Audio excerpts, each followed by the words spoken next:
Nasamad ang nawong sa usa ka alias Francis, 34 anyos nga taga-Tuban, Santa Cruz sa Davao del Sur nga usa ka carwash boy.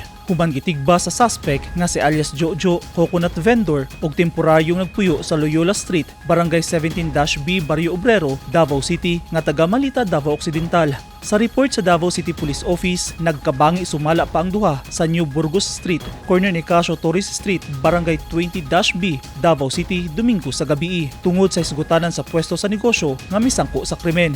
Dihang gibadlong sa biktima, nyuli ang suspect sa grintahan nga balay ug nibalik nga dunay dala nga sundang, dayon gitigbas ang biktima. Sa SPMC, gidala sa mga miresponde ang nasamdan nga biktima. Musibat unta ang suspect pero nadakpan na sabdayon siya sa mga pulis.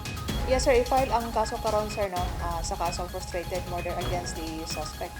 Ang ato ang na-observeran sir no, during the weekends is daghan og kanang aning incident sir no, gumikan sa pag-inom.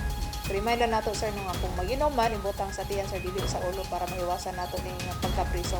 Nasamdan sab ang usa ka lalaki diyang gidunggab sa iyang kainom sa Barangay 10-A niadtong Sabado. Gila sa kapulisan ang suspect nga si alias Ben.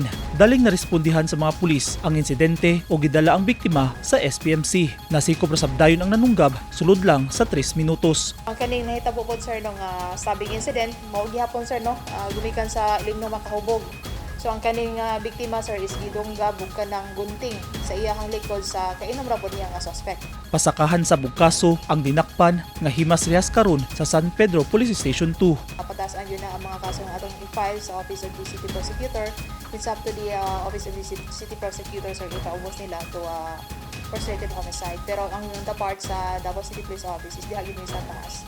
So ang ipakita lang diri sa San Pedro Police Station sir no nga kaya gid nato imuon ang 3 to 5 minutes police emergency response time nga gimando sa ato ang Chief PNP. Sumala sa Davao City Police, ipatuman na nila ang 3-minute response time sa mga insidente. Dili na bag-o sa DCPO ang 3-minute response time nga programa sanglit na patuman na kini kaniadto ni kanhi PRO 11 Regional Director ug karon PNP Chief General Nicolas Turid III. Eugene Hinutal, Newsline Philippines. Stay safe.